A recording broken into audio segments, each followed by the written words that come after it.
Uh, now we study the concept of variable বা চলকের সংজ্ঞা। চলকের ধারণা সম্পর্কে আমরা জানব। কোনো অবস্থা, বৈশিষ্ট্য বা গুণ যা পরিবর্তিত হয় এবং যে পরিবর্তনের পেছনে সুশৃঙ্খল কার্যকারণ সম্পর্ক থাকে, অর্থাৎ যার পরিবর্তনশীলতা অন্য কোনো অবস্থা, বৈশিষ্ট্য বা পরিবর্তনের সঙ্গে সংশ্লিষ্ট গবেষণার ভাষায় তাকে চলক বলে। চলক সম্পর্কে যদি আমরা কিছু উদাহরণ বুঝতে চাই, যেমন হচ্ছে ধরা যাক কোনো একটা নির্দিষ্ট শব্দ তালিকা মুখস্থ করতে কতটা সময় লাগে একটি শ্রেণীকক্ষের 10 জন শিক্ষার্থীদের উপর এটা নিরূপণ করা হবে। এক্ষেত্রে শব্দ সংখ্যা স্থির, কিন্তু মুখস্থ করার প্রয়োজনীয় সময় ব্যক্তিভেদে কম বেশি হতে পারে। তো সেক্ষেত্রে এখানে সময় একটি চল বা ভেরিয়েবল। আবার ধরা যাক বিদ্যালয় শিক্ষকের সংখ্যা বাড়লে কি ছাত্রদের শিক্ষার মান বাড়বে কিনা। তো শিক্ষকের সংখ্যা যদি ক্রমাগত বাড়ানো যায় তাহলে শিক্ষার মানও ক্রমাগত বাড়বে।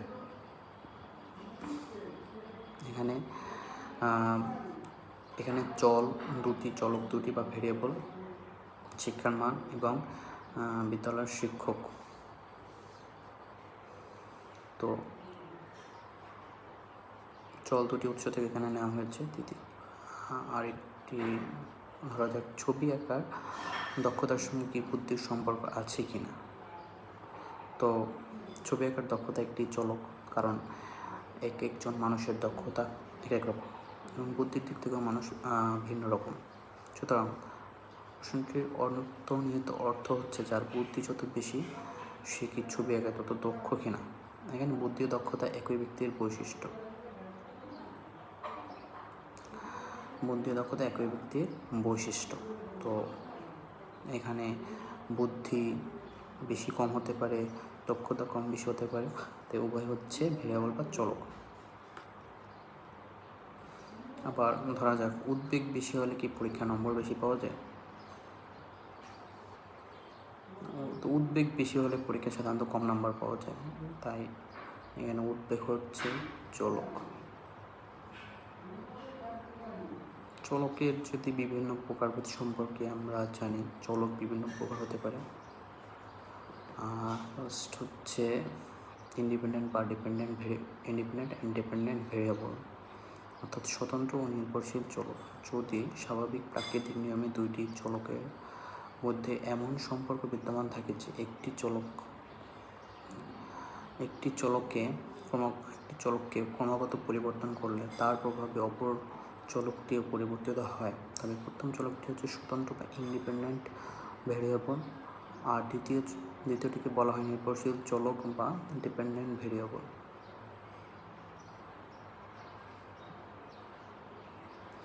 পরবর্তী উদাহরণে যে আমরা একটি উদাহরণ দেখেছিলাম যে পরীক্ষার উদ্বেগ আর পরীক্ষার নাম্বার এবং উদ্বেগ, যে পরীক্ষার নাম্বার উদ্বেগ বাড়ার সাথে সাথে কমে কি বাড়ে সেটি।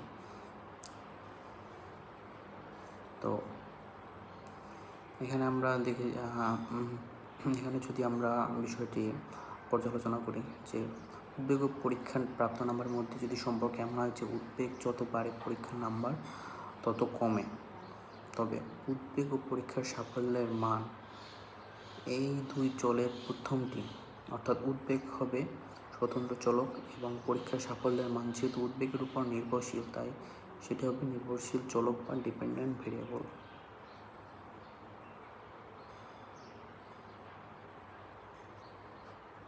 কারণ উদ্বেগের প্রভাবে পরীক্ষার সাফল্যের মান পরিবর্তিত হয়।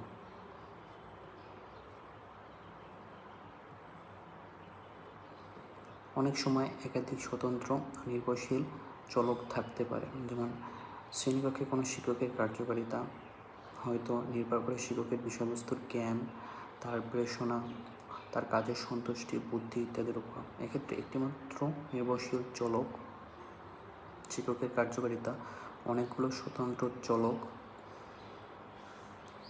বিষয়বস্তুর জ্ঞান, প্রেরণা, কাজের সন্তুষ্টি প্রভৃতির উপর নির্ভর করে। বৈজ্ঞানিক গবেষণার প্রসঙ্গে আলোচনার সময় বলা হয়েছিল যে বৈজ্ঞানিক গবেষণার অন্যতম উদ্দেশ্য হচ্ছে কার্যকারণ সম্পর্ক নির্ণয়। প্রাথমিকভাবে নির্ভরশীল চলকে কার্য এবং স্বতন্ত্র চলককে কারণ বলা হয়। স্বতন্ত্র চলক বা নির্ভরশীল চলক কোনো ভিন্ন শ্রেণীর চলক নয়। গবেষণার প্রয়োজনে একই চলক স্বতন্ত্র বা নির্ভরশীল হিসেবে গণ্য হতে পারে। যেমন উদ্বেগের হ্রাস-বৃদ্ধির উপর পরীক্ষার সাফল্যের মান কমে বা বাড়ে। এই দৃষ্টিভঙ্গি নিয়ে গবেষক যেমন গবেষণা করতে পারেন, তেমনি অপর একজন গবেষক মনে করতে পারেন পরীক্ষায় ব্যর্থ হওয়ার দরুন উদ্বেগ বাড়ে, আর সফল হলে উদ্বেগ কমে। অর্থাৎ উদ্বেগকে নির্ভরশীল এবং পরীক্ষার সাফল্যকে স্বতন্ত্র চলক হিসেবেও গবেষণা করা সম্ভব। কোনো গবেষণার তাত্ত্বিক স্বতন্ত্র চলক ও নির্ভরশীল চলককে একযোগে নাম দিয়েছেন গবেষণাভুক্ত চলক বা রিসার্চ ভেরিয়েবল। অর্থাৎ কিছু তাত্ত্বিক এই যে স্বতন্ত্র চলক ও নির্ভরশীল চলক উভয়ের ঐক্যবদ্ধ একটা নাম দিয়েছেন, যাকে গবেষণাভুক্ত চলক বলা হয়েছে। এছাড়া রয়েছে মধ্যবর্তী চলক বা ইন্টারভেনিং ভেরিয়েবল। প্রায়ই দেখা যায় একটি স্বতন্ত্র চলক এবং একটি নির্ভরশীল চলকের মধ্যকার সম্পর্কটি সরল প্রত্যক্ষ সম্পর্ক নয়। সম্পর্কটি নির্ণীত হচ্ছে এক বা একাধিক চলকের মাধ্যমে। একটি সহজ উদাহরণ হতে পারে প্রচলিত বিশ্বাস এবং সাধারণ অভিজ্ঞতা বলে যে বুদ্ধির উপর ছাত্রছাত্রীর সাফল্য নির্ভর করে। অর্থাৎ শিক্ষার্থীদের বুদ্ধি যত বেশি হবে, সাফল্যের মানও তত বেশি হবে। এক্ষেত্রে বুদ্ধি হলো স্বতন্ত্র চলক এবং সাফল্যের মান হলো নির্ভরশীল চলক। কিন্তু প্রশ্ন হলো, সত্যি কি সম্পর্কটি এতই সহজ ও প্রত্যক্ষ?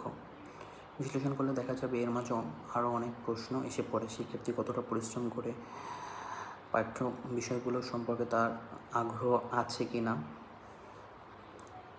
এদের মধ্যে সাফল্যের আকাঙ্ক্ষা কতটা ইত্যাদি অনেক কিছু সাফল্যের মান স্থির করে দেয়।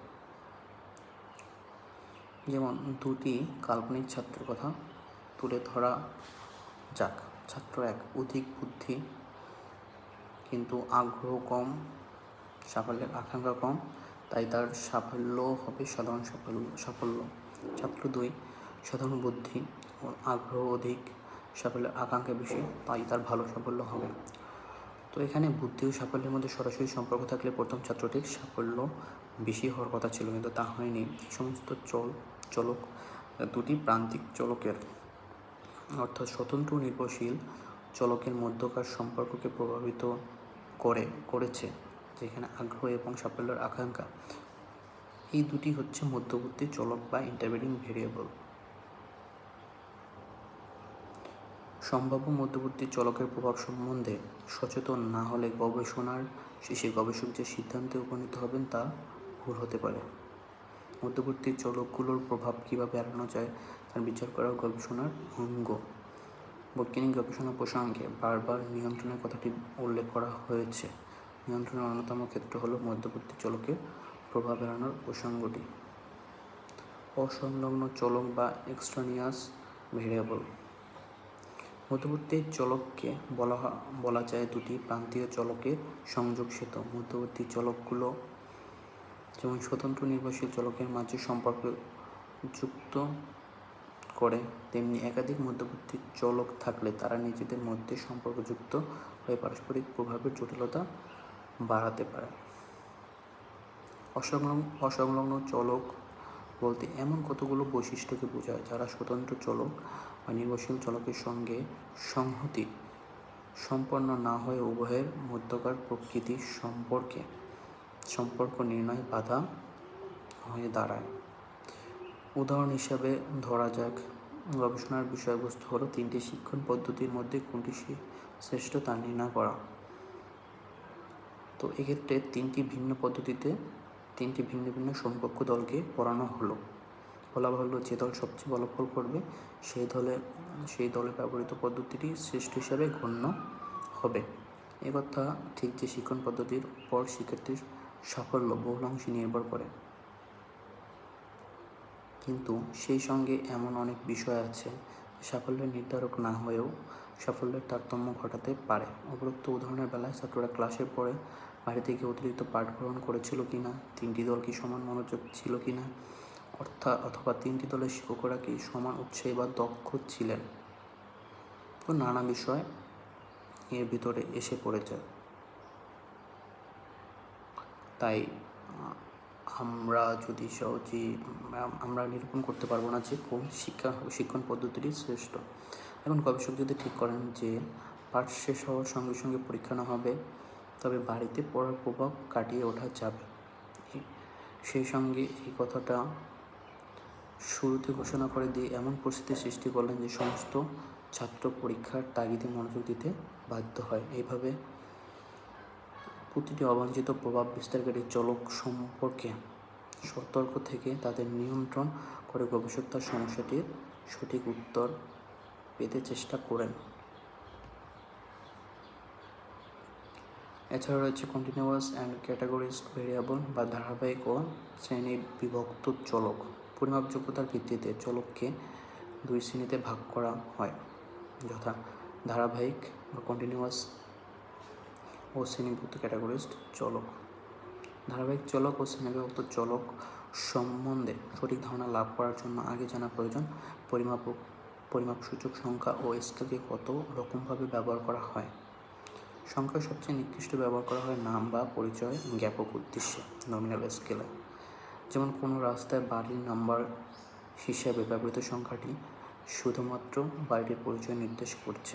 পাশের বাড়ির নম্বর, পাশের বাড়ির পরিচয় এর সঙ্গে পরিমাপের কোনো সম্বন্ধ নেই, সেজন্য একে স্কেল হিসেবে নিকৃষ্ট বলা হয়েছে।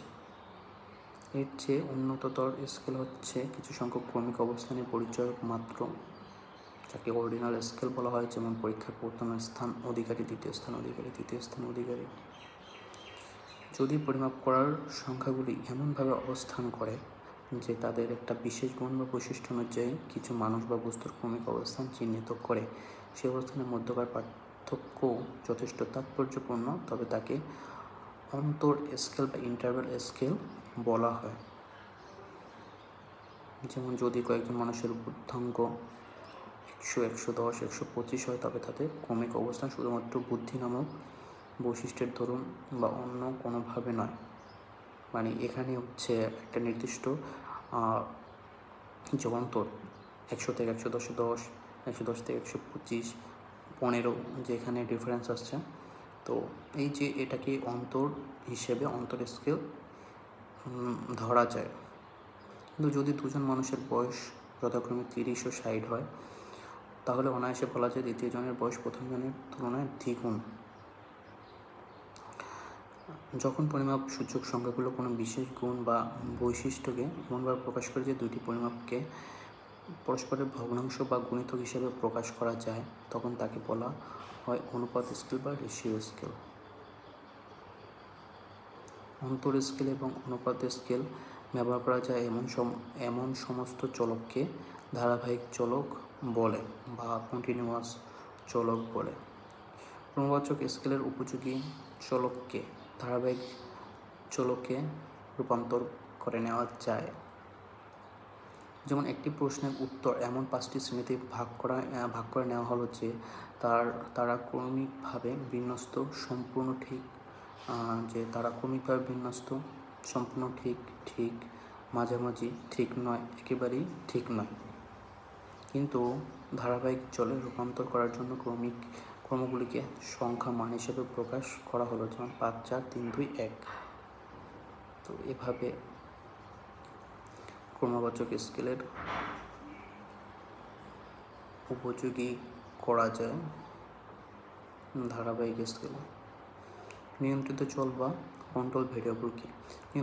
নিয়ন্ত্রিত চল কোনো পৃথক ধরনের চল নয়। গবেষণার প্রয়োজনে মধ্যবর্তী চলগুলিকে অপরিবর্তিত অবস্থায় রেখে নির্ভরশীল ও স্বতন্ত্র চলের মধ্যকার সম্পর্ক নির্ণয়ের চেষ্টা করা হয়। প্রধান পরীক্ষণমূলক গবেষণায় খুব সুচিন্তিত ও কঠোরভাবে মধ্যবর্তী চলকগুলি অপরিবর্তিত রাখার প্রয়োজন হয়। একেই বলে চলের নিয়ন্ত্রণ, এবং যাদের নিয়ন্ত্রণ করা হয়েছে তাদের বলা হয় নিয়ন্ত্রিত চল। এই সংজ্ঞা অনুযায়ী দুটি চলের বা চলকের নিয়ন্ত্রণ না করে সম্পর্ক নির্ণয়ের কাজে ব্যবহার করা হচ্ছে তাদের বলা হয় গবেষণাভুক্ত চল বা রিসার্চ ভেরিয়েবল।